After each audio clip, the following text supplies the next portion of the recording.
Bermuda triangle. এই সমুদ্রের উপর দিয়ে উড়ে যাওয়া ডজনের বেশি বিমান আর চলা শত শত জাহাজ হঠাৎ করেই অদৃশ্য হয়ে গেছে। সবচেয়ে ভয়ঙ্কর বিষয় হলো অনেক ক্ষেত্রে কোনো ধ্বংসাবশেষ পর্যন্ত পাওয়া যায়নি। প্রশ্ন হলো এই জায়গায় আসলে কি এমন আছে যেখানে ঢুকলেই মানুষ আর ফিরে আসে না? আটলান্টিক মহাসাগরের একটি রহস্যময় এলাকা, যার 3টি পয়েন্ট হলো ফ্লোরিডা, বারমুডা এবং পুয়ের্তো রিকো।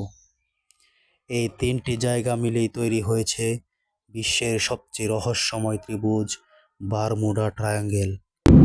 গত 100 বছরে এখানে অনেক জাহাজ ও বিমান অদ্ভুতভাবে হারিয়ে গেছে। সবচেয়ে আলোচিত ঘটনা ঘটে 1945 সালে। সেদিন 5টি সামরিক বিমান প্রশিক্ষণের জন্য উড়েছিল। এই মিশনের নাম ছিল ফ্লাইট 19। শুরুর দিকে সব ঠিকই ছিল, কিন্তু কিছুক্ষণ পর পাইলট রেডিওতে জানায়, আমাদের কম্পাস ঠিকমতো কাজ করছে না, আমরা দিক হারিয়ে ফেলেছি, সমুদ্রটা অদ্ভুত লাগছে। এরপর হঠাৎ করে যোগাযোগ চিরতরে বন্ধ হয়ে যায়।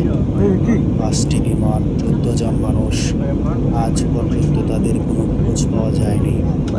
আরও ভয়ঙ্কর ব্যাপার হলো, তাদের খুঁজতে যে উদ্ধার বিমান পাঠানো হয়েছিল সেটিও রহস্যজনকভাবে হারিয়ে যায়। বিজ্ঞানীরা কয়েকটি সম্ভাব্য কারণ বলেছেন। কেউ বলেন এখানে আছে অস্বাভাবিক চুম্বক শক্তি যা কম্পাসকে ভুল দিক দেখায়। কেউ বলেন সমুদ্রের নিচে থাকা মিথেন গ্যাসের বিস্ফোরণ জাহাজকে মুহূর্তেই ডুবিয়ে দিতে পারে। আবার অনেকেই বিশ্বাস করেন এই জায়গার সাথে জড়িয়ে আছে হারিয়ে যাওয়া আটলান্টিক শহরের রহস্য অথবা অজানা কোনো শক্তি। কিন্তু আজ পর্যন্ত বারমুডা ট্রায়াঙ্গেলের এই রহস্য চূড়ান্ত উত্তর দিতে পারেনি কেউ।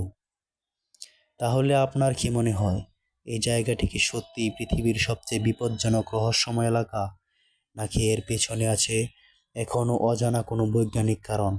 আপনার মতামত কমেন্টে লিখে জানান। ভিডিওটি ভালো লাগলে লাইক দিন।